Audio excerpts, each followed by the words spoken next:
That's a battle for position. That's for the lead. They've run down long finally. They have finally caught him up, and this allows the 48 to finally get into it. And he is going to take the advantage of the chance. He is going to get by Acosta. Is he also going to be able to get by the lead?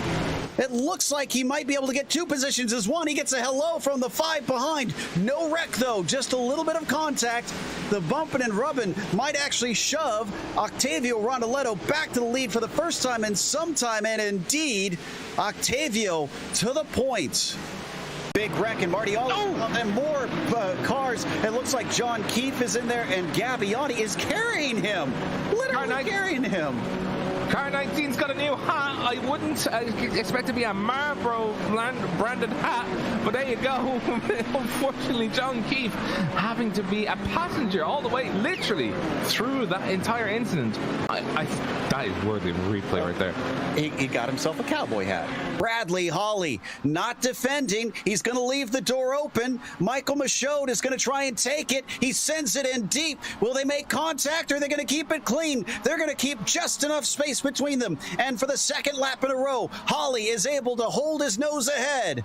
Able to hold his nose ahead, and he knows that the advantage is now going to switch back to him through Rauch. That is Michaud trying to carry that momentum around the high side. Isn't able to do so. Dives back in the line, looking for a little bit of a crossover there. Starts to get his nose down to the inside into Verth. He's going to go for the maneuver. Hawley able to hold it out, but he may run wide here at the exit. Will that give an advantage back? No, but it will give it back to Boucher, who's now able to make the move on Michaud. A little bit of a look there from Parton, and that's just him trying to poke his nose, see if he can get any sort of a head fake, and he got one. He goes a little bit wide, sent it in deep. He's got the inside into the second corner, though. Is Partonen could be able to complete the pass.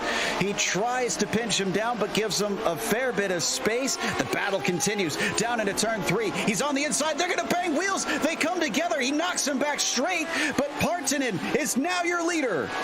Here comes Glover up the inside, down through the final turn and onto the front stretch, almost pushing him off the track. He has to slow up. We're going to go 3 wide as to the inside of both of them. Bergstrom says, thank you very much. I am going to snatch up P7 with that. Oh, here comes Nicholson. He's going to look around the outside, going through that first sector. Has to look for the crossover now. He's going to go down to the inside. It continues into turn 3. They go wheel to wheel. Track switches back. He's actually got a nose ahead, but just no grip on the marbles. Almost goes out into the grass, but he's holding on just barely.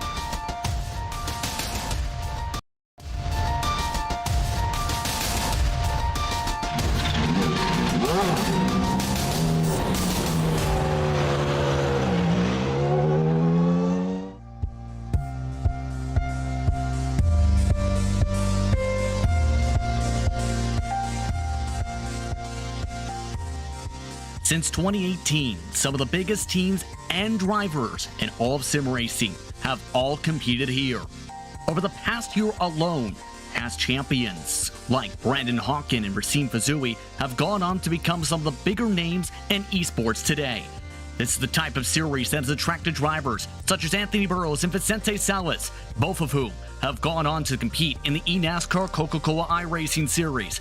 To put it simply, if you want to become one of the best in all of iRacing, you need to win here.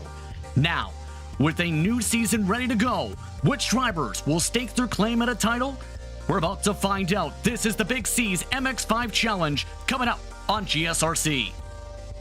Hello everyone and welcome to the start of Season 6, live from iRacing's virtual Summit Point Motorsports Park. My name's Justin Prince. Alongside of the booth tonight is Joe Peak, and behind the scenes is our director Ryan Bauer. He's using cameras provided by the great Dougie Beard. Today takes us to a Big C's classic circuit.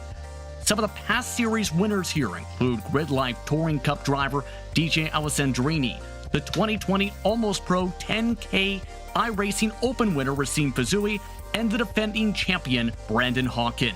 Let's learn more about Summit Point with our GSRC track guide.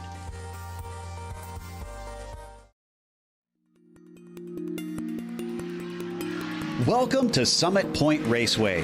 Once the stomping grounds of IMSA and Trans Am vehicles thundering through the West Virginia mountains, this circuit is now mainly used for club racing and performance driver training. Situationed a couple hours west of Washington, D.C., there are actually two entirely separate circuits that can be tackled here on the iRacing service. The main circuit is just shy of 2 miles in length, including 10 turns, and can be chopped off into the short version, which has 9 turns and only 1.5 miles for a lap. The Jefferson Circuit is its own 1.1 mile piece of pavement with a mere 7 turns and uniquely can be run in reverse. Both tracks are astonishingly narrow and provide quite a technical challenge. On the main course, the most popular place to pass is down into the first corner hairpin. While some drivers may try a brave dive into turn 5, the frighteningly fast-kinked entry makes it prone to things going wrong quickly. Between there and turn 9, it's essentially a single-file affair with nothing but tight and twisty bends snaking their way around. The Jefferson Circuit isn't used as often, and because there are a few straights long enough to get a run on someone, most drivers are forced to wait for a mistake to pounce on. Otherwise, qualifying will be key. Believe it or not, IMSA's GT class raced here in the late 80s, and even Can-Am stopped in back in 86. While it probably sees much more competition here in the virtual world, it's easy to see why plenty of real drivers love to take their vehicles out to try and tackle this historic Appalachian venue.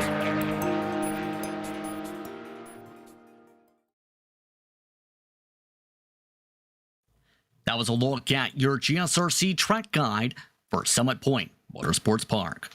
Now, Joe, plenty of races have occurred on this track over the years here on GSRC. How, though, would you describe this track for how it will race today with these Mazda MX-5s today? Well, compact is the first thing that comes to mind with how many drivers we have out here today.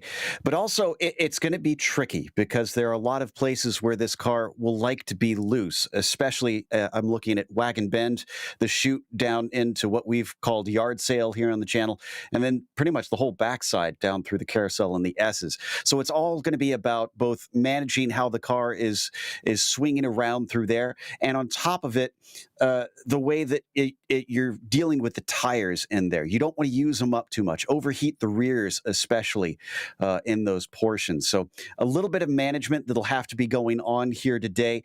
And definitely the drivers will need to have their head on a swivel with how short it is at just under 2 miles. And we're looking at something in the realm of 50 cars trying to take up this place. Welcome to Big C's, where the fields are massive, to say the very least. Now let's take a look a bit towards our race details today, where for today's action, it is 40 minutes in terms of the distance. Fixed setup race, but the main thing to consider, though, is there is a fuel limit of just 3.9 gallons. That's 14.8 liters, which can go up to 25 minutes or so, meaning strategy is a big part of this series. As well, there is an instant cap of 20 incident points, which has become a factor in several finishes over the years for Big C's competition. And the only way you can score points, Joe, finish in the top 15. Yeah, and with as big of a field as it is, that's going to be extremely tough out here. That makes that qualifying very, very important. With only 4 laps that they're allowed to put in, you've got to perform, and you've got to do it quickly. And keep in mind, this is an adjustment from some of the past series events where this is now solo qualifying. Let's in fact take a look towards your qualifying details in full, presented by SHH Shifter. SHH Shifter uses only the best commercial plastics to create the high-quality 3D printed shifters you need to give it your all on the track. Their commitment to detail and durability ensures that you receive the perfect shifter. Find them on the web at shifter.com. And as mentioned, it's 4 laps qualifying, solo qualifying. That's 15 total minutes they can work with. In the past, remember, Joe, there have been times where this series was group qualifying in the past, where teamwork was so critical for starting position. Now it's on your own for this season. Yeah, and those group qualifyings would have given you a great idea of kind of what it'd be like in the race as well, because even though it is a shorter lap, that long front stretch will offer plenty of slipstream for the drivers. Now, it's not going to be a slam dunk, but as we watch Brandon Hawken head down into that first corner here right now, it's enough that if you can keep touch and then stay with him through the rest of the lap, it's going to be hard to break away from your rivals, which frankly, if you're used to running in these MX-5s, you should be pretty used to that in general, because a lot of the tracks wind up being draft tracks. One of the drivers we'll have to keep an eye on today, though, Joe, not just in qualifying for the race, is well-known competitor in this series, Shane Sullivan. And you may notice those wheel movements are very awkward. Well, that's because he's using a controller today, Joe. His steering wheel broke, and he was not able to get one in time for today's race. So not only is he using the controller, he has memed out his paint scheme for today. In fact, on the back bumper for today, he has a controller for that car, along with several other various memes. He's not doing too shabby. He's a second and a half off the pole right now, which is certainly better than I could do even with a wheel. And there you see the special paint scheme that he's kind of given himself here for today. And for those wondering, all it is it's just a bit of a hindrance in dexterity and familiarity. It still works the same. It's still all the same inputs. It's just that you have smaller little movements that you can do with your thumb. And if you're not used to trying to make those little motions, and honestly being fast is all about comfort in racing, then you're up against the wall a little bit. As we now come to Cam Eben here to see what he can do. He hasn't actually set a time yet.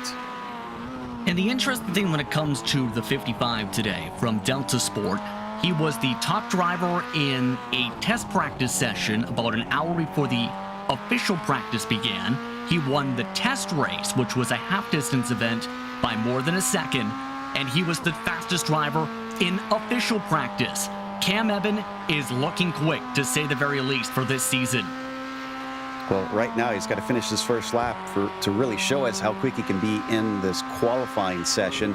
And this is the last corner here through Paddock Bend. Now, interestingly, the finish line isn't like they do in F1. It's a little ways down the straight here before he crosses that line. So let's see what it's going to be. And looks like that is actually an out lap. So he's just going to start this one.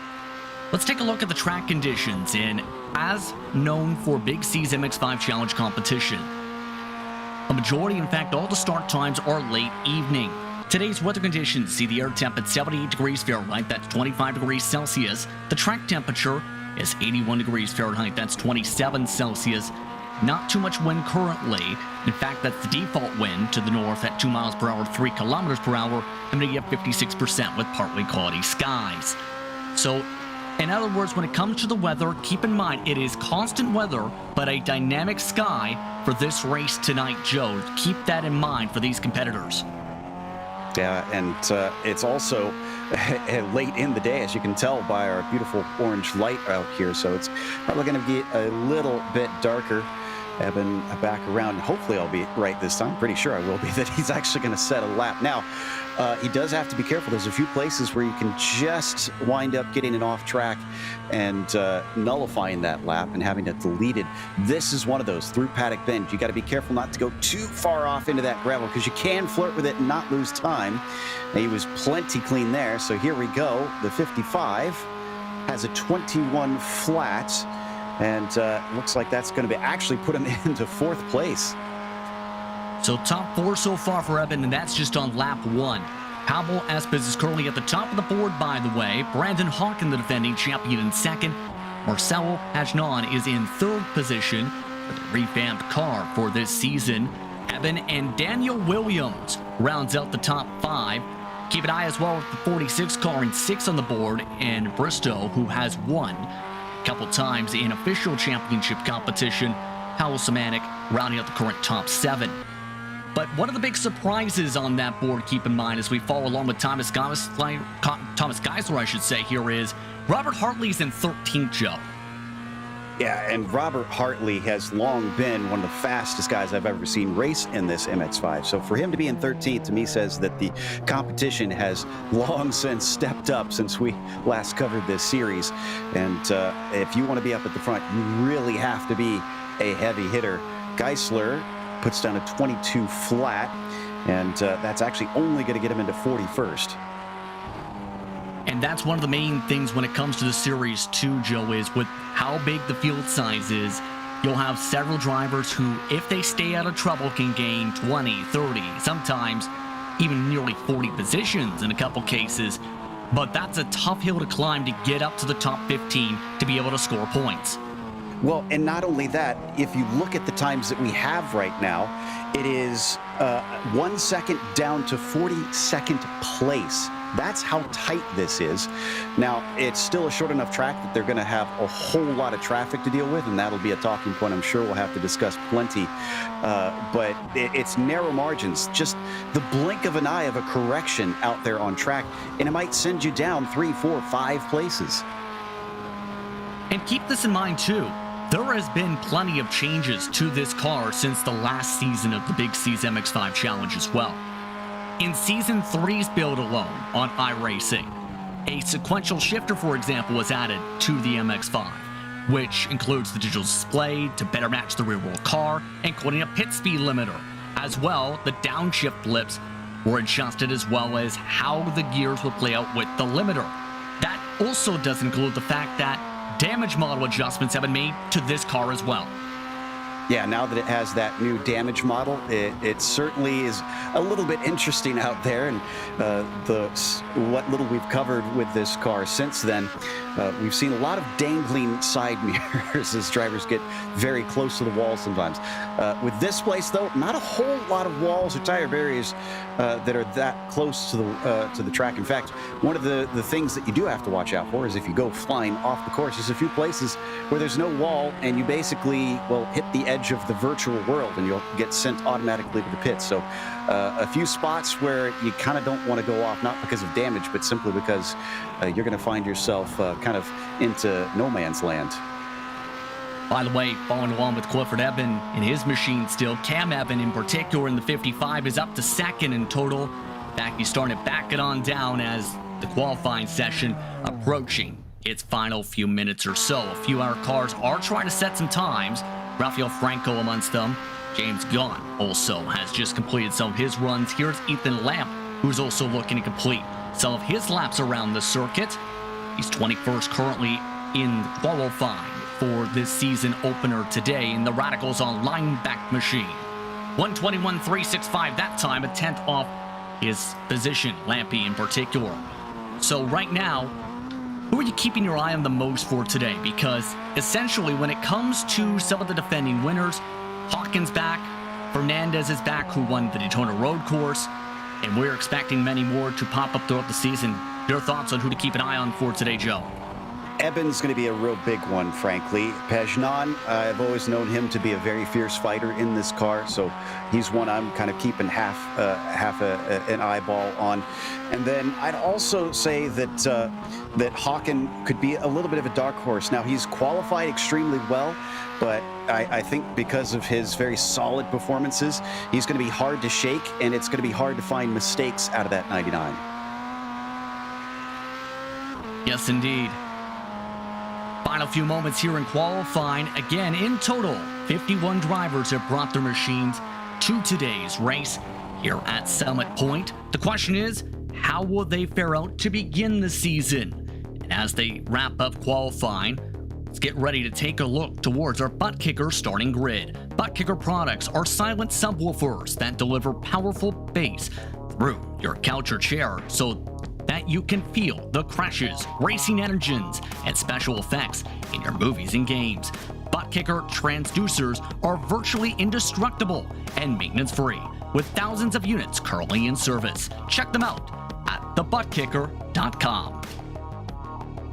It's time to take a look at your first starting grid of Season 6. Pablo Estes starts on the pole today as the only driver in the 120 bracket. A 129.79 puts him at the top over Cam Evan for the standing start.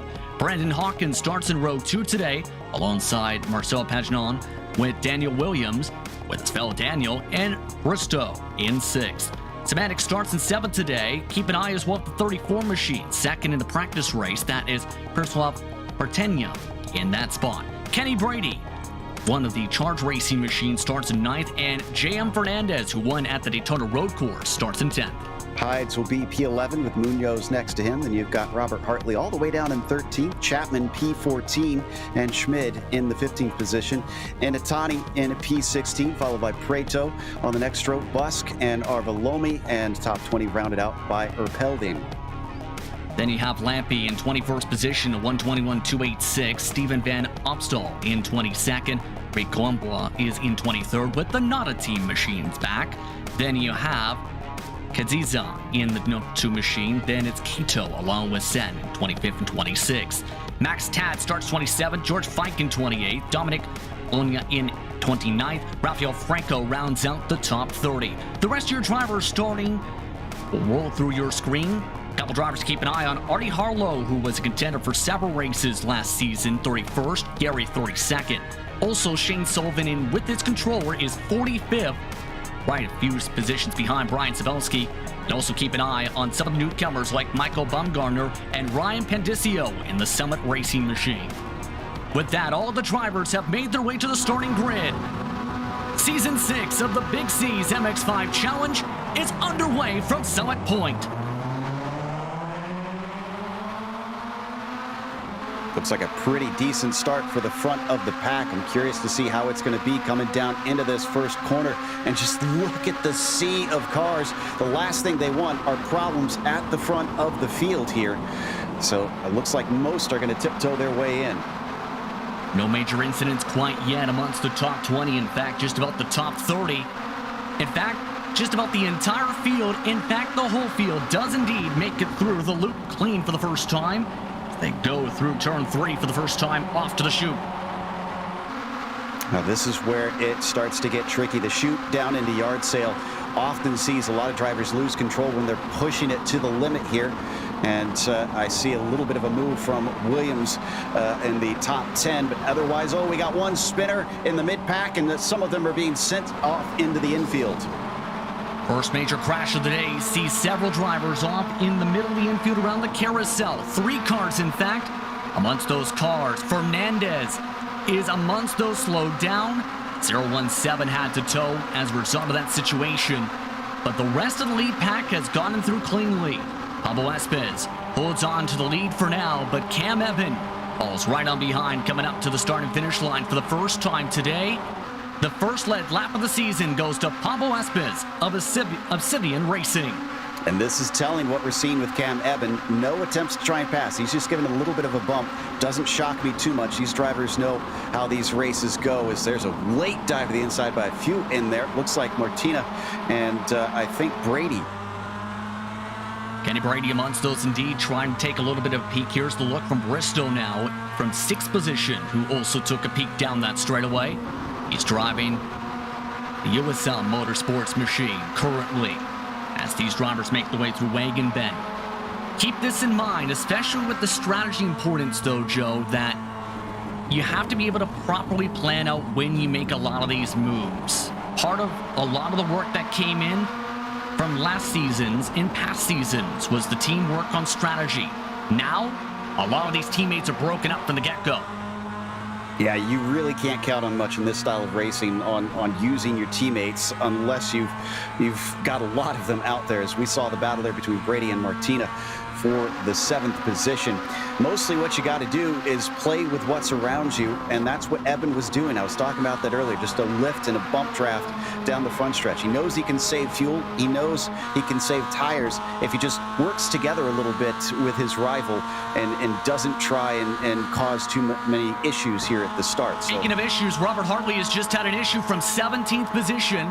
He was, remember, out of the top 10 in starting positions, picked up damage early. He has to use one of the 2 faster pairs available already to start the season. The multiple-time season champion has problems to start off the campaign. Oh, and he got some help. Clipped the wall, it looks like. And did his tire come off? Potentially, it looks like it might still be on there, but his suspension may be broken, unfortunately. Let's watch from on board. There's the kiss from behind, and bye-bye. There's a big thwack into there. Had a little bit of change of position between Hawken and Pagnon for 3rd and 4th. And we come back to Tyler Gary now in 22nd. Driver behind, by the way, was the 35 Max Tad, who helped him along in that situation. And remember, Robert Hartley is a legend when it comes to this series. He is a 3-time champion, season 1, 2, and 4. Champion who did not win in season 5 a year ago. Looking up towards the front once more as these drivers continue to sort themselves out. Remember, it's so important to make sure you're among these cars, not just lined up in this group, but scrapping in this group. Brandon Hawken wants to leapfrog his way up the line. And the SRC Movado Corsa machine has a bit of help from behind now. That 75 is patched on. Those drivers hard to the inside curve this time. Evan, though, not backing off on the left side of the racetrack. We got a Noah's Ark situation up here, and it's still Espes who's leading. But a big back off from Cam Evan. I don't think he likes what he sees. They almost go 3 wide into Wagon Bend, and he's almost going to get shoved off the course as well, as now he's side by side with Williams. We're watching from Bristow just behind him, who almost runs out of track on the left-hand side. They're getting really scrappy, and keep in mind they are still at least a few minutes out from stops as they nearly stop themselves in the middle of the corner. Pagnon gets a bump from behind. Kenny Brady is up to the top 5. This is a really difficult situation to be in. All these guys want better track position because we've got too many up here in this front group. It goes all the way down to 12th with Munoz at the tail of it. So they have to try and make these moves. But at the same time, the more they squabble like this, the more likely they're going to start to lose those in front of them. So they have to be decisive and they have to be clean. And keep this in mind, too. We've seen in several races in the past, Joe, in this series, especially seasons 4 and 5, and I remember in particular, where say you're in the spot like Daniel Munoz here. You're at the back of the train of 12 cars. You can save some fuel and extend your run that much further for the overcut. As now, one driver looks to cut themselves into the race lead. Instead, it's Hawken to the point with Williams up to second. Evans still trying to fight here a little bit to keep himself within touch. Yeah, like I said, it's hard if you're someone like Munoz, because yes, you can save fuel, but like I said, if they start losing touch with the leaders, he'll find himself in a second group, as we almost get a touch from behind here in the mid-pack coming up over the hill. So yeah, if you start to lose touch, well then you really don't have much hope of taking the race win. So if you're here for that victory, then you kind of are between a rock and a hard place. Some of the drivers still scrapping along. By the way, tow just taken from Thomas Geisler as a result of contact in the mid-pack. Sam Smith has also gone around. He was in the 20s before that incident. Your biggest mover so far today, the 15 machine. In fact, Jordan Bachmeier, if you remember that driver from a few seasons ago, is up from 47 to 33rd, plus 11. Adam Mariak, Tyler Gary is up 9 spots, along with Paul Barboza, I should say, in the 212. So several drivers are making their way through some of the chaos early to pick up some early spots, Joe. Yeah, and that is really critical. But you can see what I was talking about how important those qualifying positions are. Because down to the 12th place of Munoz, they've then got a gap of about 1.3 seconds to Arvalomi, which is going to be hard to bridge that unless you have a lot of speed. Even once you do, then you've got to try and be quicker than the leader, even if you can catch that front pack. And that's a great point with all of this, too, because that separation, nearly 2 full seconds between the 007 and the 40. It's going to take a lot for drivers from that second pack to get up there. Now up to Hydes, meanwhile. He tries to take a peek along the high side for now. Already approaching 8 minutes into the action. Falling right on behind one of the newcomers for this season. Tenya looking very quick early on in Yaroslav's debut to this campaign in the 34. There you see him stuck in the middle of this pack. He's just behind Bristow right now and kind of poking his nose out a little bit as we come back to our front two. And Williams seeing if he can maybe get enough of a run here on Hawken. They're still towing along. Eben behind them as they get ready to start lap 7 now. And this is a big run out of the 38. He does indeed, Justin, want that top spot. Williams hard into the corner. Can he clear by Brandon Hawken? Famous Canadian iRacer falls back to second. Williams now up to the race lead for the first time this season. And Williams has looked impressive so far throughout the day today, as well as some of the practices. Now they look to try and sort themselves back out here. A big incident, meanwhile, in the 20s has just taken Walsh, Tad, and Lindroth out. Yeah, unfortunately, that was a few cars heading into turn 1. I think it was a bump from Lindroth, the 21 car, into the number 35. And behind them, a few just got innocently collected. George Fike and Walsh also just couldn't do much to avoid a track blockage. Amongst those is Ocean Walsh, known for his abilities on the oval side, but was also someone who, with the Launch McLaren Challenge, I should say, has competed for several events on that side. Christian Lindroff has been given avoidable contact and a black flag for that incident. He is among 3 drivers who have had to tow this lap. Meanwhile, it's Williams who's the Pied Piper at the front of the field in the 38. On can elect to go for the bump trap to save a bit of fuel, yes. Someone trying to make a move in the back there. That looks like Prieto and Zimonek. That's for 10th position that those two are fighting, but Zimonek is going to completely miss the corner, and there's more wrecks. Oh no, Munoz gets caught up in it. Several cars sliding about throughout the sand trap. Others in the grass. Tempers are flaring in the first 10 minutes of the season. Most of those cars are back going, but absolute calamity as there is still trouble, keep in mind, in that same corner at the back of the field now. Martina got sent backwards, turned around, completely innocent victim in that one.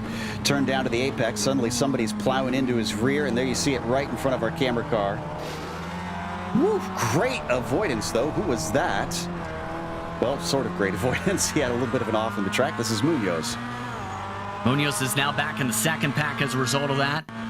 As well, keep in mind the 34, we gave the praise to that machine for Tina's car. Now that machine's towed. Mick Ritchie also had to tow this lap because of all this craziness.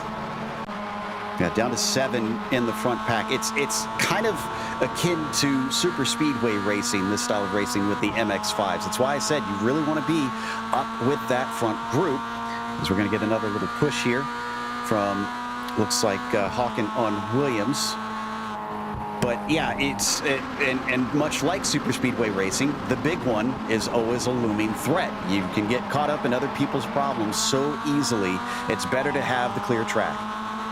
Prieto has been given a black flag for avoidable contact as a result of that big one. Sent several drivers to the pit lane to use a fast repair. But notice there's a bit of separation starting to build up a touch bit amongst even this main pack of 7 now. There is a buffer starting to build up between 4th and 5th, and then behind them you have Caleb Hydes, who is nearly 2 full seconds behind. Yeah, Hyde's kind of becoming his own island out there because Prieto behind him is about half a second, a little more than half a second to try and make up. But that might be good news for Hydes. He can really concentrate on his own race from here. The bad news is, like we said earlier, he's not able to fuel save without anybody around him. What he needs is to find some pace to see if he can catch Pejnan. That's going to be very critical as we take a look now for the 4th place car, Kenny Brady. Keep in mind, Kenny Brady, with that new damage model, currently has a loose left side mirror.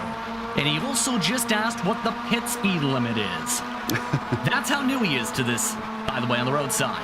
I think he's going to be up against it because those are the little details you need to know to be able to make the few tenths that are going to get you wins around here. It's going to come down tenths, hundredths, minute little details to be able to win up against drivers like this. And if you can't even maximize your pit limit speed, well, you're just going to come out at a disadvantage automatically.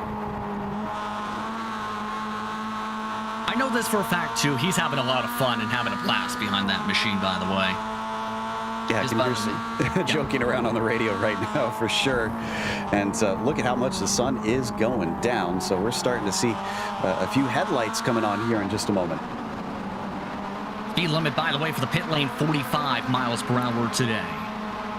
This group stays with 7 cars. Prieto has still not served the penalty, by the way, yet. Still is holding on as the second car in the second pack, essentially, or technically pack 1B. Look who's the 3rd car in that grouping, though. Remember the 40? Arbilomi has been able to dodge a lot of the trouble of the BRT machine. With that drive-thru now being served, is up to 9th. The downside, that's not going to help him keep up with Hydes. Ooh, and Prieto is in. It looks like the 23. That's the black flag.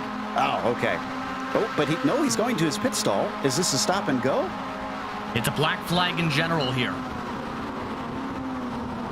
Meanwhile, up in front of them, battling hard, several cars slicing and dicing. Evan moves up a spot.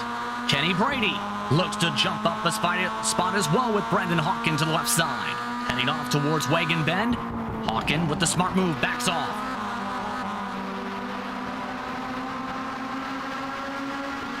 That's what you see early on a lot of times, Joe. A lot of give and take. Absolutely. And you kind of have to with this style of racing. Just like I said before, if you decide, do you want to try and play well with the others? Do you bump draft, just get in line and kind of cruise until the pit stops to see how that shakes out? Or do you go for it and try to swap positions and get yourself that track position I said is so valuable to stay out of the trouble? As we ride on board with Hawken now fourth in line. Let's see if we get anybody else pitting in this time. We're getting close to the halfway mark soon. And the crazy thing about the regression, keep in mind, when it comes to Brendan Hawken, by the way, I want to talk about this with the defending champion. He's had a lot of success, whether it comes to that challenge referred to or whether it comes to these machines. He's now watching along as Cam Evan has just about made contact for the race lead. Nearly hit the front bumper of Williams coming up and clearing as Brady wants second. Just a little side swipe into Daniel there, but I think they got away with it. And behind them, Brandon Hawken definitely watching, saying, please, guys, let's hold it together. You're going to let Cam get away. Yeah, that was a little bit dicey, let's put it that way. But these drivers now within the pit window. Remember, though, the lighter the car, the quicker the car. In a lot of these circumstances, and several times, drivers in this series have ran out of fuel coming to the checkered flag. Here's the look from Bristow, the fifth car in this line. Yes, Espis right on behind Pagnon, along with now Hides, are in this pack. So Caleb Hides has closed up the deficit. Yeah, and it's not just the lightness of the car, it's the quickness in the pits. If you can also be quick out there, if you can be a Scott Dixon and go fast while using little fuel, that is a huge advantage in pit lane. It takes a long time to refill these cars. They're not fancy. And Hawken is going to be one of the first to take off. Looks like this is team tactics because Pagnon is also in.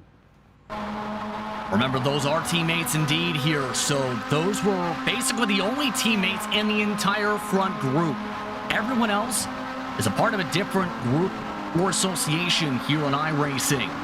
As a result, Evan now leads in front of Williams and Brady as Brady nearly sends it into the back bumper. But the question is going to be, when does everyone else respond here, Joe?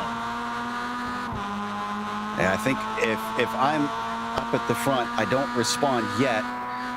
Especially since it's only those two, unless they really feel like they're being held up and there's a lot of racing. And right now there's not. They've calmed down a little bit compared to before. There's so much dicing the early couple laps, and now everybody kind of understands the strategy as we get a little look to the inside from Williams there. So they're not really slowing each other up, or they shouldn't be, but now they're going to be, because that's Brady getting to his inside in one of the more unlikely places here in the carousel. Lights are on, fight is on. Again, Brady showing the aggressiveness up to second. Evans pulled away by nearly a full second from that decision, though, going through the carousel. And if anything, that helps the case for Pagnon and Hawkins' undercut call as they now see Evan and Brady respond. Well, this will give us great information. Looking to see where Pagnon wound up. And unfortunately, both he and his teammate are in traffic. So that's the downside to trying to pit early like this, is you find yourself susceptible to being caught up by other cars who have not stopped yet as we come down into the first corner side by side. And for the race lead, that's Bristow looking for his first laps of the season. Williams not giving up easily, though. Espis still riding on behind as well. Coming up to 16 estimated laps to go, so just about halfway total on the laps as Bristow nearly gets hit by Williams. Williams clear, coming down the chute. Wagon bin is not really a side-by-side corner. I'm glad they managed that. I can report that Evan is out behind Pagnon, so despite the lap traffic in the way of the 75, he's not doing too bad. He's effectively our highest pitter. No, he is not. Excuse me. Kenny Brady is right now. After his service, yes. And those cars are close, but the bigger thing is, Evan is not within draft distance of about a second behind Pagnon, neither is Brandon Hawken. Evans just bumped his way within the 1 second, but the 99 lost a few seconds, despite being essentially the front car for that pit call. All of this as well, more calls come in. In the lane, Williams, Bristow, Espes continues. In fact, he might be the only one to continue. Nope, we've got a few more that are deciding to go on. Van Opstal is still out there. Erpelding. Oh, and Bristow's made a mistake. Bristow just went too far right and is still struggling again in his pit box. Has just finally gotten in for fuel. He is right up to the side of the guardrail for this service. As you see everyone else, well, 2 or 3 cars are sharing a pit box there. And some of the others make their way down the front. So now down to about 7 drivers that still need to take a stop. Bristow is rolling, trying to see what his time is. Yeah, he was about 4 seconds slower than his rivals cone to cone. Brady, meanwhile, he's going bumper to bumper with Pagnon. But a bump draft there. This has now become a 4-car pack as the 99 of Hawken has closed back up on in. Net lead pack. For reference, Munoz, who was among these cars right before his trouble rather earlier in this race, is 5 seconds adrift after his service. Here's the looks, though, from Daniel Williams. He just so happens to be the net overall leader for now by a couple seconds, but that's not going to last as they're within a second again. A big look on the inside there from Cam Eben. In fact, he's managed to get to the inside of Brady, but not complete the pass. Yeah, he is ready to hustle now. But the good news is they are seeming to catch Daniel. So I think they've got slightly better pace as I see most of our leaders now pitting in, but we still don't have Espes on the lane. This time by Helding, who's had a very quiet race. Van Opstal, who was up 15 positions at the time of the stop, both came in. The only drivers yet to come in for a scheduled stop, Lona, Martin, Austin, Summer, and Espes. Bit of give and take reported over the radio. Eben given some space now by Kenny Brady. Eben moves up to net P3 for now. And I think they've officially caught the 38 there at the front because he is only about 4/10 ahead of Pagnon. So he's going to feel the effects of that slipstream pretty powerfully by this stage. Question is he going to lose it? Because Cam Eben is ready to make it go time himself with about 18 minutes to go when the pit stop's done. And he's already overtaken at least 1 car, but that was facilitated. Will he get the same kind of cooperation from the 75? Keep in mind, Espes continuing to chug along. It looks like he's going for the overcut strategy, that current race leader, by the way. As we look back with Eben and company. Still, this is the battle for the net main pack at the moment. Williams still holds on to a couple car lengths of a cushion for the time being with 18 minutes to go on the clock, just past halfway to the race already. Darkness oversetting the racetrack in sim time has just passed 8 p.m. The only drivers yet to pit are Espes and Franco. Martin, along with the 213 and 39, both came down this time by as Eben builds up the run on the 75. Looks like he's got a good shot here. This time, not seeing any sort of lifts out of Marcello like we saw with Kenny Brady. And Cam Eben is easily going to get into second, but the teammates are now together because Pagnon sees Hawken in his mirror after a good move on the 50. What pass as a bit of bumping and banging still between the 75, rather the 99 and the 50. And the question is going to be what the strategy call is for Kenny Brady and so forth. And just joined a recent organization that is starting up and just seeing some of its drivers appear in the eNASCAR Contender Series for its first major representation. What do you think is going through the mind of Kenny Brady, especially with how the past year has been for him? I think this, especially from what we've heard on the radio, this is blowing off steam for him. This is the less serious stuff. And while it might be incredibly serious for those around him, this is just a good time, I think. And he's still in the hunt for it. We are getting a little bit of separation as Cam is dropping Marcello, but I kind of am more worried about the separation to Espes because I was looking at his lap times, and he does appear to be mildly quicker than Williams. And that's a great point to bring up because last time, 121.3, this time by Williams at the stripe, a 121.369, lost a couple 100s. The drivers that are side by side and swapping about as teammates ran 121.4s up at full speed. Evan, the quickest out of them, a 121 flat. But here's the bigger thing to mention. The pit lane delta has been on average 29 to 32 seconds. Espes has about a 29-second advantage. It is razor tight for him to stay in that pack at first stop. Yeah, this is honestly only going to come out once we get our pit stops, and then Espes will have to show his cards, and he's going to continue on yet again. Now, I honestly think this might be a good ploy by the 28. Yes, he's out on his lonesome, but look, he's got no traffic around. Sam Smith is the only one, and he's a ways up the road. So Pablo can run his best pace. And on top of it, you mentioned earlier about the car being lighter. Everything we've seen with GT cars here on iRacing typically says go long because you'll run the car lighter longer. And it might be a few hundredths, like you said, but those hundredths are going to matter when we get to the end as we hop on board with Cam. Our pit stop Franco's come on in. That leaves Espes as the only driver in the entire field who has not yet pit. Now, Evan lines things up with 12 estimated laps to go. Going for the bump draft again on Williams, remaining ever patient in the Delta Sport machine as Williams keeps on holding firm at the point. Coming around turn one. Love how these drivers are so used to racing so close together as well, and it's been fairly good. We've seen a few sloppy moments out there, but otherwise everybody's keeping just the right amount of distance between each other at the times that they need to, and then getting on each other's bumper when they know it's time to hook up. And I don't blame them for trying to be a bit patient here on when they want to go here, because it can get crazy. It could potentially lose you some time if you spend too much side by side early, as Espes is part of the reason there's the patience game. He is the main equation that could change how this could play out for this pack. Williams is still leading the main pack. Espes is taking left side tires. Williams currently making his way to Paddock Bend. Keep in mind, a majority of the field has taken the left sides on the tires, but Espes has a 16-second pit stop.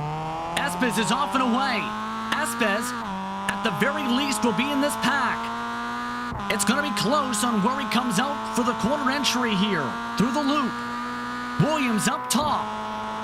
Pushed along by Evans, side by side for the race lead. Down into the hairpin, advantage goes to Espes. He's got that inside line, but the grip still seems to be there on the outside line, and Williams now sees it switch back into Wagon Bend. I think he's going to get this done. Well, Espes let it get it done. He does. He cuts back in, but Cam Evans to the back bumper, trying to go back in. Espes comes out in second from the pit lane. And now we have a race coming up to 10 laps to go. Under 13 minutes on the clock. Still remains about 6 cars in this group, so we lost one out of that pit sequence. I'm trying to figure out, I think it was Bristow with his long pit stop is the only one that fell out of that front group, which is, well, good for us, bad for those drivers. It's always a lot harder to try and take a win when you're fighting with 5 other guys as opposed to one, as things getting frantic now. Espes got loose along the curbing, that time coming out of turn 9. Checked everyone back up as Williams now pulls away for a touch bit. Evan now looking for a chance to pass. Espes giving him the space. Espes goes to the right side of the track down the start and finish straight. The Delta Sport machine, with some drafting help behind from Brandon Hawkin, now moves up to second position. Deep under braking, Cam is going to close that gap, which is going to be critical. Honestly, this is where you have to put aside your instinct as a racer and start racing with your head instead of your heart, because you don't want to lose touch with Williams. If he starts to break away out of the draft, there's not going to be any catching him. At this point, you have to kind of work with your competitors to keep him in touch, and him allowing Evan through is what did that. That's why I think Espes made the right call in that situation. And now Evan, he's hungry for a win. You know why? Despite finishing inside the top 30 and the top 5 in the points several times in his career and being one of the main organizers for this series, Joe, over the years, he has never won a race in it. Evan, this is his best chance he's had so far. Well, let's see if he can grab it with both hands is the question. Again, look at the back of this group starting to kind of trail off a little bit. Pagnon and Brady are losing touch. They're going to head down the front stretch again. So Eben is not going to play bump draft this time. He's going to go to the inside, and he's going to take that lead away, and he's going to pull a friend with him. Espes goes for the dive. Espes up to second. Eben up to the race lead. Approaching 10 minutes to go on the clock. And keep this in mind, too. Those estimated laps referred to, they are fluctuating the more they fight. This could be either 9 or 10, give or take. Even down to possibly 8 to go at this point last time at the stripe. That's how tight these drivers have been. And that was valuable information that they gathered right there on that slipstream. Eben knowing how easily he's able to get by, and Espes knowing that he can pull that toe to try and get himself up there. So you have to watch those things and know, okay, what position do I need to be in? How far back do I need to be in coming out of Paddock Bend, that final turn? Because that'll determine the race probably coming to the white flag. It's on that front stretch for the second to last time. Now, coming to the last one, you could try and pull a sneaky move and slipstream past before the start-finish line, but that is going to be a tough ask. I don't think there's enough draft to do that. Of note, several cars have had incidents this past lap. Caleb Hyde from the top 7 has had to take a tow. Cato has also had to take a tow. Several others with significant damage. Espes, meanwhile, looking to retake the race lead. He does. Espes has led 9 of the 22 completed laps so far. He wants to lead some more.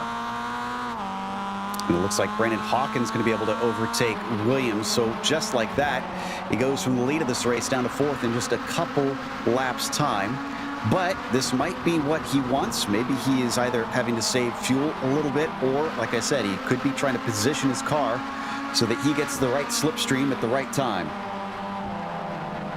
Espes looking very cool and collected with some of these moves so far in this one. Brazilian Racing. But with under 9 minutes to go on the clock, a lot can still happen. Kenny Brady is the caboose for the train. Pagnon is also in the draft along with Williams, Hawkin, and Eben.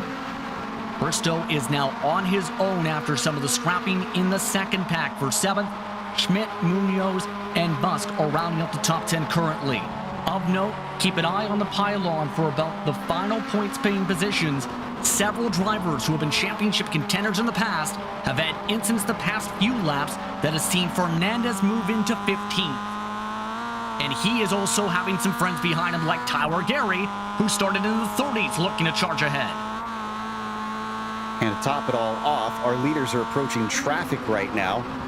Cato is going to get overtaken by them here soon, and he's not really in a good position to let them all by, except maybe out of Wagon Bend if he gives a big lift and everybody gets the memo.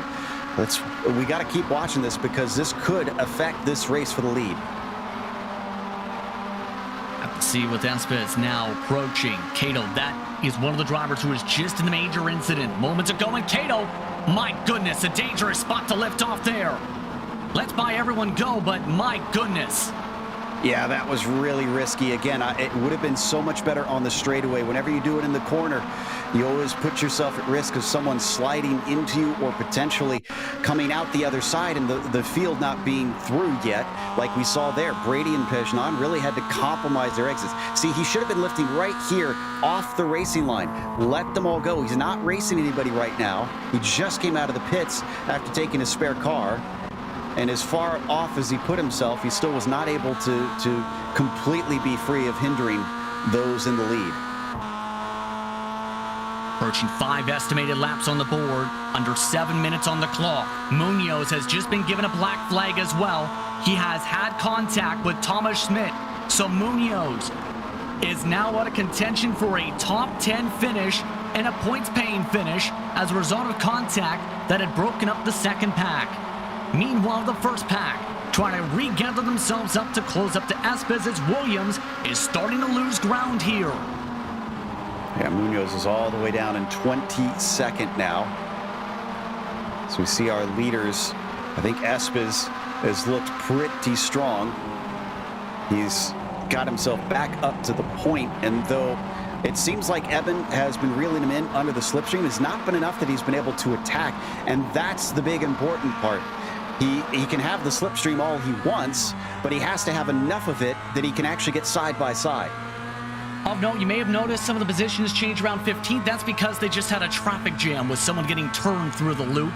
That was amongst the battle for the final points-paying positions. The 36 car of Rafael Franco, who is among those who went long, has just had to tow.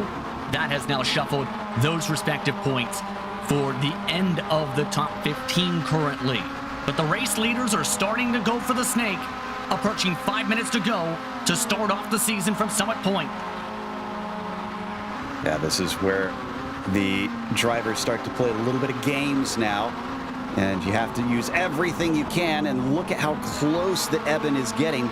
Curious how far back he was at the start of that straight, because that would have been useful to know to see how close he needs to be, because I think a 10th closer and he actually would have been able to attack on the 28. It's going to be razor-thin margins for some of these drivers at this point. Some of them have been keeping themselves clean. Other bits and pieces of one incident points. Keep those in mind as well for this potential finish. They make their way now through Sector 2, through the carousel now. It's now a 4-car breakaway. Pagenaud is just barely holding on to the very edge of Williams' draft currently. And Brady doesn't seem too happy about being there. He's been trying everything, including going wide at Wagon Bend, out into the gravel, 4 wheels off, and he's still losing time, stuck behind this yellow and black machine. So, yeah, he's got to start hustling.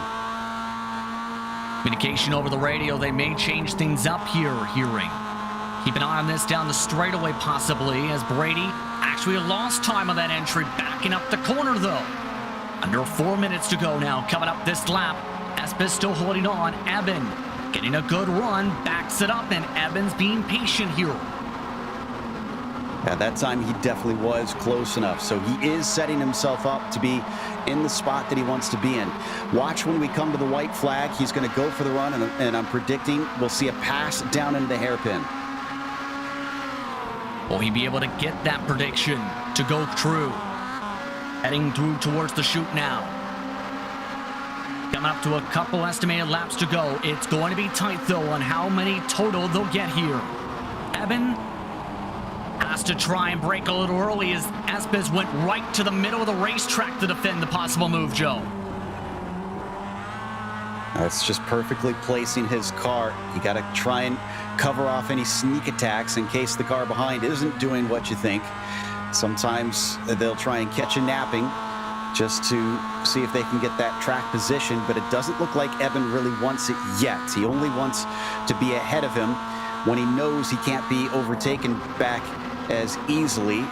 And we're doing 121s around here, so we're looking at 2:42 for the time that, oh yeah, we are 2 to go, but just barely.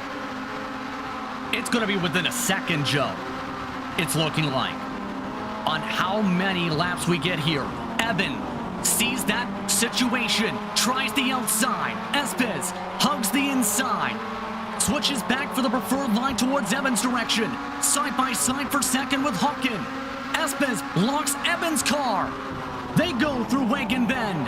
Hawken backs off. Eben stays on the back bumper with about 2 minutes to go. Bit of a slide there from Hawken for sure.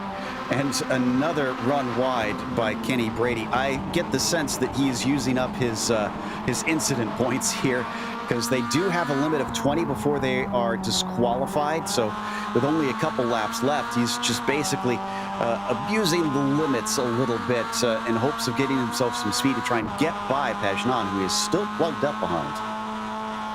Keep an eye on that clock, upper left-hand corner of the screen. This could be the white flag, and this could be 2 to go. How will this fare out? Eben trying to back up a bit to try and build up the run on Espes. Down to 1:23, and the white flag's waving. Barney's throwing the white flag. Final lap has been triggered from Summit Point.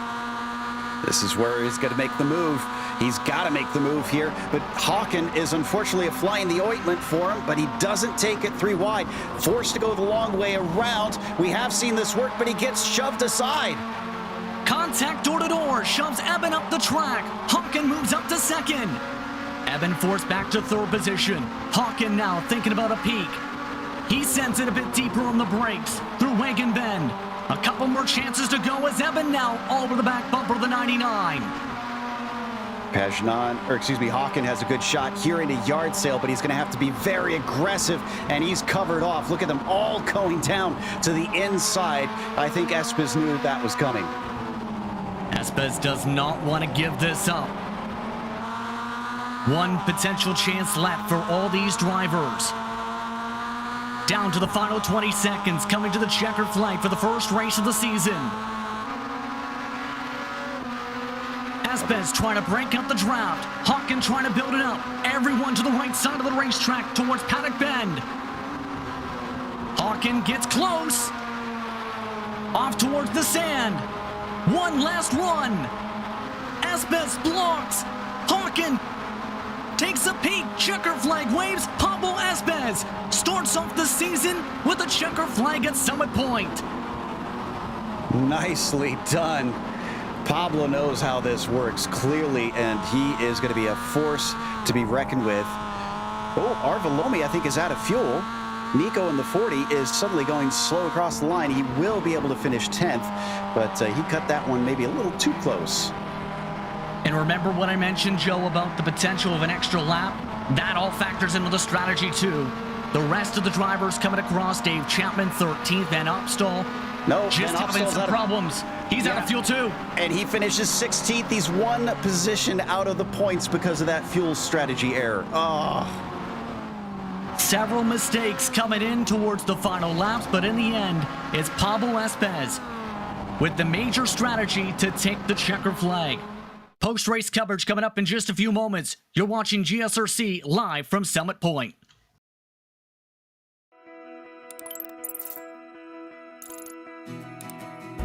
iRacing is a sim racing game that combines a true-to-life racing experience with an online community of virtual racers from all around the globe. iRacing offers a multitude of officially licensed cars and tracks, laser scanned with millimeter accuracy. Their car models and mechanical systems are based on real-world physics, engineered in cooperation with manufacturers and race teams. Their skill license system ranges from rookie to pro, ensuring members are always pitted against those with similar skill sets. Members are able to sign up for a weekly race series, compete in time trials, host a private race with friends, and participate in racing leagues created and run by the community. With over 170,000 members, iRacing works in partnership with renowned motorsports organizations like NASCAR to deliver virtual races based on the real-life NASCAR Cup Series, as well as many other series on the NASCAR ladder. iRacing also features team racing, providing a variety of options for members to create and manage their own teams. Race with friends or real-world teammates in full-length endurance events like the 24 Hours of Daytona, Spa 24, or the Bathurst 12-Hour.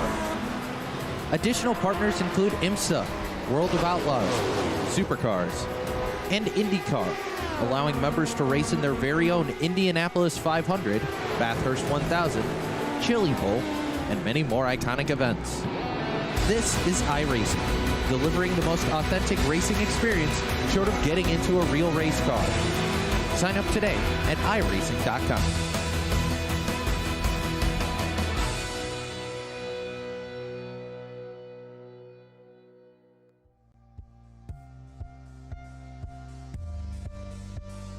Welcome back to GSRC's coverage of the Big C's MX-5 Challenge and today's edition of the Minus 273 post-race show. Whether it's on the real track or the virtual track, Minus 273 has one goal in mind: to produce the best racing gloves to get the job done. With unmatched comfort, durability, and style, their gloves will leave your old ones in the dust. Find out how they can help you by visiting minus273.biz. What a finish and what a race, to say the very least. In the end, it's Pablo Espez who comes away with the victory. He led a majority of the laps, 16 of the 29 completed, to win by 0.081 seconds for defending champion Brandon Hawken. Cam Evan, you can tell he wanted this one. Several times he battled hard for the lead. Several times he was the quickest cars in various sessions. It's only a third for Evan. Daniel Williams finishes in 4th, while Kenny Brady rounds out the top 5. Marcello Pagnon finishes in 6th, with Bristow in 7th. Lampy quietly went from 21st to 8th as part of some chaos that was taking place, keep in mind, for 15th. Semanek finished in 9th, and Nico Abilomi ran out of gas, finished in 10th. Rui Coimbra finished in P11, up from 23rd on the grid. Fernandez behind him in 12th position. Then you got Dave Chapman in 13th. Carter Hampton qualified 38th and finished 14th. Clearly a better racer than he as a qualifier, as Lee Barton finished 15th from 36. So pretty close to that same gain of spots there as the 72. Stephen Van Opstal, unfortunately, just outside of the points due to underfilling his fuel. Unfortunately, Saar was 17th, as Preto was P18. He was up towards the front for much of it, but a black flag certainly hurt his day today. Mariak finished 19th from 41st, and Berger up to 20th from 40th. Decent run for him indeed, as Barbusa finishes 21st. Then you have Dominic Lona in 22nd. Amongst those a part of the chaos, 42nd and 23rd, Brian Savalski. Robert Hartley, a heartbreak to start off the season, 13th to 24th after an early crash. Sam Smith recovered from one of his early crashes to finish 25th. Appelting in 26th. Shane Sullivan with the controller went from 45th to 27th. Munoz, after having to serve a penalty, finished in 28th. Harlow, after a crash, heading off through the F. Gardner turn, finished in 29th, while Hides rounded out the lead lap cars in 30th. Then you've got Ryan Busk in 31st with Tarako Kato in 32nd. Franco finished P33 rather behind him. George Fike in 34th. Bartolomej Kedzia in 35th was followed by Thomas Geisler in P36. You've got Pandicio in the 37th position in Yacht, 3 laps down in 38th, but he did see the checkered flag. Tyler Gary was a DNF, unfortunately, there in 39th, and Schmidt was in pit lane when they finally finished this one, coming home 40th. 41st today went to Jordan Bachmeier, amongst one of the biggest movers at one point. Then, amongst one of the late newcomers, in fact, for today, finished 42nd, 17 laps down as a DNF. Max Tad had a rough one, 43rd, when in contact with the 3-time champion in Hartley.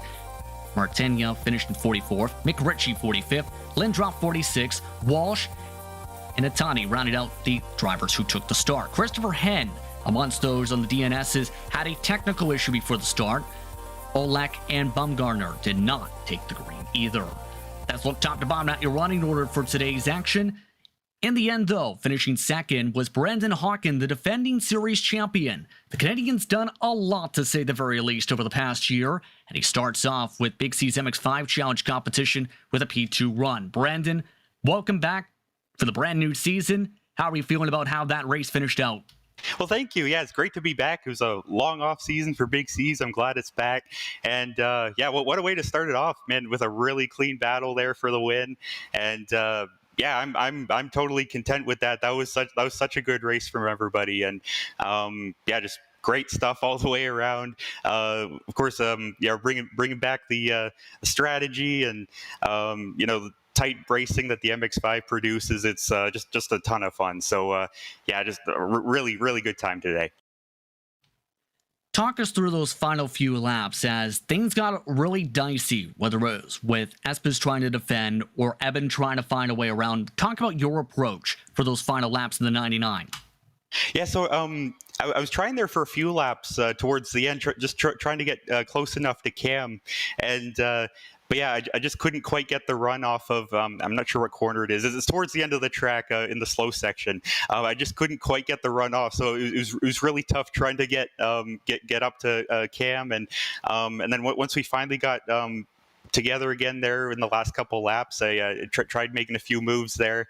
And Pablo did an awesome job at defending. So did Cam. And yeah, just really good stuff, really clean racing. And yeah, man, Pablo, he did a really good job too on his strategy. He stayed out quite a bit longer than the rest of us, and he was able to keep the pace on the older tires. So yeah, a really good job by him. And yeah, I felt like that might have been a slight advantage for him once he got to the lead. But luckily, the draft was kind of like keeping us all together. And yeah, we had a really close race there for the win. And if there was one more lap, I might have been able to make a move on the front straightaway. But yeah, it was just super tough competition, and yeah, we had to drive the wheels off those things to to keep up. It was a lot of fun.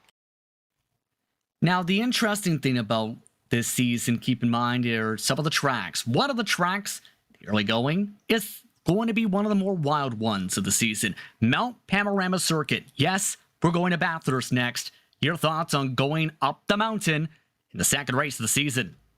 Man, going up the mountain's a lot of fun, but going down the mountain's a whole nother thing. Yeah, these things, they tend to, the back end kind of breaks out a little bit. So, yeah, that'll be really interesting to see how everybody handles that. The final corner coming onto the long back straightaway is going to be really interesting. I know I've hit the wall there a couple times, and yeah, if you're not right on the bottom, it just kind of shoots you straight out to the outside. So, yeah, it's going to be a really interesting thing to watch here, I think, especially on the first lap. It's like everybody's going to be tight packed together. If there's one spin, it's going to block the entire track. So, so that with a combination of some really long straightaways, it's going to be a one to watch for sure. Anyone who want to thank for the run today? Yeah, just like to thank you guys, GSRC, Cam for hosting the series, Lucas for doing all the officiating, all the series sponsors, Thrustmaster, or sorry, SRC Movano Corsa.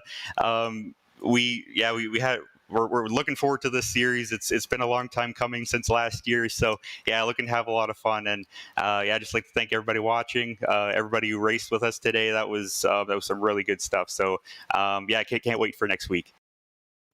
Thank you very much for the time, and it's going to take some getting used to the new look for you guys. Congratulations, though, on the run. Oh, thank you. Yeah, I'm a huge fan of the colors. They coincidentally are my colors. So yeah. Good finish for the new paint scheme, and yeah, we'll see what we can do for the rest of the season. That's Brandon Hawken, your defending champion for the Big C's MX-5 Challenge, and second place finisher Cam Eben.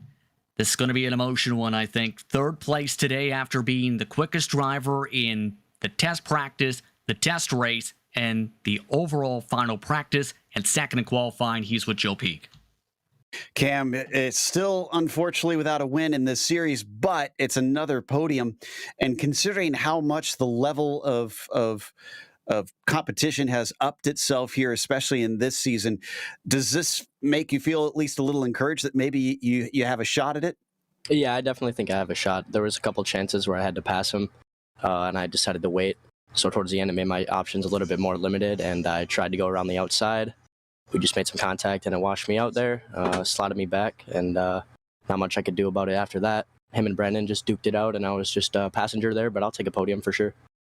No doubt about that. But this is obviously a track that's quite a bit different than many on iRacing with how short and narrow it is. And we're going almost to the complete opposite with Bathurst next week. Do you anticipate that being an easier chance to win, or is it going to make it harder because of the slipstream being that much more powerful?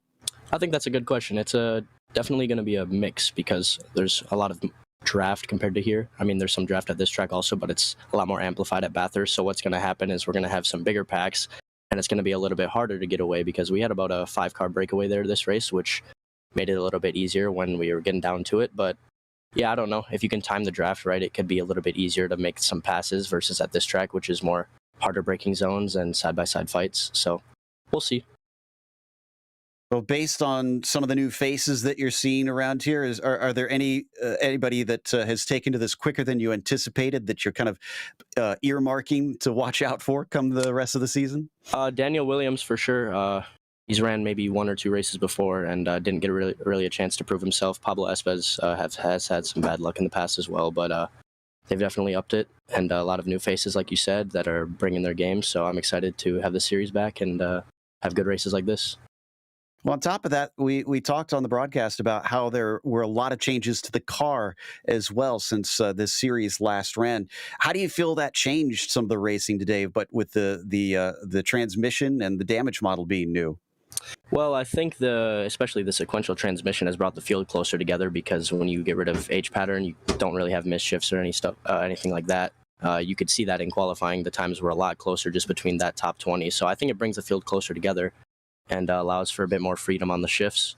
Damage model, it's pretty good for racing. I think it's good for bump drafts, stuff like that. So overall, I think it has improved the car for sure. Well, that's great news to hear, because so many times we're so used to complaining here on iRacing that hearing positivity from the fan base is always well received. Congratulations on a podium. Anybody you want to thank? First and foremost, just my team, Delta Sport, for all the support they give me, but also the sponsors that we have on board to bring this season back, including Butt Kicker, SH8 Shifter, and -273. Their support is just fantastic to get this series back rolling. It's been some time off, but just glad to be back. Thanks to GSRC for the broadcast and everyone who tuned in and decided to race with us as well. So, yep. That was Cam Eben, your third place finisher here today, Justin. And I like the positivity. I like the enjoyment that we're hearing out of these drivers after this first round. Absolutely. Some strong performances today. A lot of fun, it seemed, for a lot of the drivers. A lot of frustration, potentially, for many others with some of the incidents today. Unfortunately, I will say with that side, overall, there were only a couple drivers who finished without incident points. Eben, Hawken, and that was it who took the green flag. But the question's going to be how things fare out for the next race, because good luck keeping clean at Bathurst. Absolutely. And with those walls being so tight, trying to find those last couple hundredths around the lap is going to be very much a razor thin margin, because if you go over the edge, well, you don't just dip a wheel into the grass like you do here. You find yourself getting damage, and damage on a fast track means you get slowed down. On that note, we'd like to thank you for tuning in for tonight's race from Summit Point, as well as to thank the sponsors for the Big C's MX-5 Challenge, SH8 Shifter, Butt Kicker, and -273. We'd also like to thank the companies that provide the software and hardware for our broadcast listed on screen. Additional thanks to Jude Lalonde, who provides her wonderful music. See the screen for how to get a hold of more of her great work. Thanks to the team today once more, in Joe, Ryan, and Dougie. You can find out more info about GSRC at globalsimracingchannel.com or our social media listed on screen. Also, be sure to check out our merchandise store at simracingmerch.com/GSRC, as we keep a link in the description for the YouTube version of our broadcast below. Don't forget to subscribe to our YouTube channel as well, and hit the notification bell so you don't miss a moment here on GSRC. As mentioned, the next race goes to Mount Panorama Circuit, Bathurst, on November the 14th. That coverage will start at 4:30 p.m. Eastern Time. Be sure to tune in for what's expected to be a fireworks-filled race, and one which could be filled with bits of craziness, chaos, and lots of speed. We also have upcoming races for other series listed on your screen as well, so check those out and mark them down your calendar. But until next time, race clean, race hard, and we'll see you on the track.